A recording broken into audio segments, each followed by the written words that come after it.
وده كان فيديو النهاردة، طريقة سهلة جدا لتفريز البامية. وزي ما انا ما بقولك الحقيقة دلوقتي البامية النهاردة ب30 جنيه. ما اعرفش بقى انت عندك في السوق بكام، بس هي ما بتفضلش طبعا على السعر ده زي ما احنا عارفين، هي هتغلى جدا. اما بتبتدي بقى تبقى تقل خالص بتغلى وما بتبقاش حلوة. هتبص تلاقيها بقى كلها بقت مخرمة ودودت كده، مش هتحبي تجيبيها، هتطلعي نصها وانت بتقمعيها. لكن بصوا انت هتجيبيها دلوقتي من السوق، جميله جدا، بتنقيها بالواحده. زي ما انا قلت لك انا معديه بتاعت الخضار بصراحه، هي اللي نقيتها لي. عقبال ما جبت حاجتي كانت هي اللي نقيت لي الباميه. وزي ما بقول لك ب30 جنيه. هي هتفضل ب30 جنيه؟ لا مش هتفضل ب30 جنيه. زي ما احنا عارفين ان الحاجه بالذات الباميه هتغلى زي ما كانت لسه طالعه، ترجع بقى تغلى تاني ومش هتبقى حلوه. يا ريتها هتغلى وهتبقى حلوه، لا مش هتبقى حلوه خالص. اهو زي ما بقول لكم، مع احترامي لكل الشيفات اللي على اليوتيوب، بصراحه بيعملوها طرق جميله جدا وبتعجبني، بس انا خدت على الطريقه دي، طريقه سهله قوي. بعمل بسله كده، بعمل السبانخ كده، الفاصوليا الخضراء كده، وانا قاعده كده على طول بعملها وبشيل. والله لو قعدت مش من السنه للسنه هتقعد عندك زي ما انت عايزه في الديب فريزر، مش هيحصل لها حاجه خالص. وهتطلعيها تحطيها في التسبيكه اللي انت عاملاها، بتاخد سوا. خلي بالك مش بتتهري على طول، لا ده بالعكس، ده بتاخد سوا كمان شويه كتار مع على النار. مش هتلاقيها مهريه وتلاقي الواحده بوحدتها وناشفه، مش هتتضايقي منها خالص وتقولي ده اتهرت مني عشان انا شايلاها كده، لا انا بصراحه ما بعملهاش الا كده. اهو يا رب الفيديو ان شاء الله يعجبكم، وتابعونا ان شاء الله، تلاقونا كل يوم على اليوتيوب فيديو جديد. يا رب يعجبكم. مع وفاء ودينا. اهو تابعونا هتلاقونا. ونوني بيعمل صوت عشان اقول ونوني ونوني. تابعونا هتلاقونا. والحقي البامية قبل ما تغلى، انا جايباها ب30 جنيه النهارده، هتغلى ومش هتبقى حلوه كده، هتطلعي نصها وانتي بتقمعيها وبتنضفيها.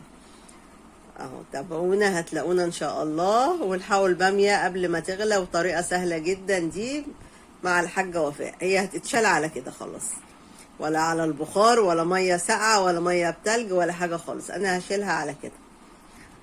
السلام عليكم. السلام عليكم. اللهم صل وسلم وبارك على سيدنا محمد عليه الصلاة والسلام. فيديو جديد في يوميات وفاء ودينا. احنا عارفين اليومين دولت يومين البامية، خلي بالكم لسه البامية حلوة اهي، لسه ما دودتش. ان انت دلوقتي تلحقي تجيبها من السوق قبل ما تلاقيها تيجي تاخديها بعد كده هتلاقيها مخرمة بقى ودودت وبقت وحشة. اهو زي ما انتم شايفين البامية عاملة ازاي اهي. دي البامية الفلاحي، جميلة قوي في السوق وسعرها دلوقتي حلو، يعني اتهودت شوية عن الأول. فأنا دلوقتي بعملها اهو، بفرزها بطريقة، أنا طريقتي بقى ديت مع احترامي لكل الأصدقاء، بسم الله ما شاء الله. بلاقي طرق حلوة وجميلة جدا وجديدة للبامية بتعجبني، بس أنا الطريقة اللي أنا بعملها على طول اهو. جبت البامية، انا هقعد دلوقتي اقمعها اهي، وبغسلها تحت الحنفية بمية ساقعة عادي خالص، وبعد كده بحطها في الكيس بس. ما بحطش بقى عليها كربوناتو، ما بحطهاش في مية بتغلي وارجع احطها في تلج مية يعني ساقعة بتلج، لا بصراحة هي دي الطريقة اللي انا بعمل بيها على طول البامية. وتقعد عندي فترة، يعني مش من السنة للسنة، تقعد عندي زي ما انا عايزة في الديب فريزر، ما بيحصلهاش حاجة بصراحة اهو. فزي ما انا ما بقول كل واحد وليه طريقة، طرق يعني حلوة جميلة جدا. اليومين دول بلاقيها كتير على اليوتيوب بالذات للبامية، عشان ده وقتها واوانها اللي عايز يخزن البامية اهو بتعجبني زي ما بقول لكم. بس انا دي طريقه سهله جدا وبعملها على طول، ان انا اجيب الباميه بقمعها واغسلها، ما بحطهاش ولا في ميه سخنه وارجع اشيلها تاني احطها في ميه بتلج علشان يبقى لونها زي ما اخضر او كده، لا بصراحه انا بعملها كده على طول. متهيألي كل اكترية الخضار انا بعمله كده، ما بحطوش في الميه من على البخار على البوتاجاز ولا حاجه خالص. انا بعمل الاكتر، حتى السبانخ بعملها كده. ايه تاني؟ الفاصوليا بعملها كده. جبت زيادة فضل شوية بروح على طول حطاهم في كيس وشايلاهم، ما بحطهاش بصراحة على البخار في مصفى وبعد كده احطها في مية بتلج. وفي حاجة طرق كتيرة جدا بلاقيها بصراحة بقول لكم على اليوتيوب وبتعجبني وكل حاجة. بس زي ما انا بقول لكم كل شيخ بقى وليه ايه وليه طريقة. دي طريقة سهلة جدا بتعجبني، ان انا على طول اهو هقعد زي ما انا بقول لك دلوقتي. انا هقمع البامية اهو وهحطها في مصفى اغسلها تحت الحنفية بس بميه ساقعه عاديه خالص وبسيبها تتصفى خالص وبعد كده بشيلها. بعمل الكيس بقى على قد الطبخه اللي انا ايه هعملها. بصوا عامله ازاي.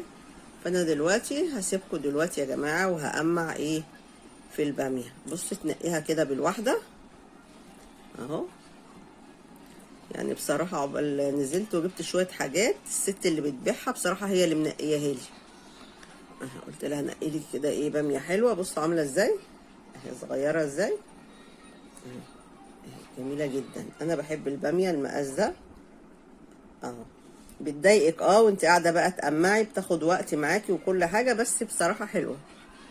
لا ما بجيبش الكبيره، بدل انا هشيلها بجيب الباميه اللي انتوا شايفينها كده الصغيره دي، جميله قوي دلوقتي في السوق. بصوا مش مخرمه وما فيهاش حاجه خالص.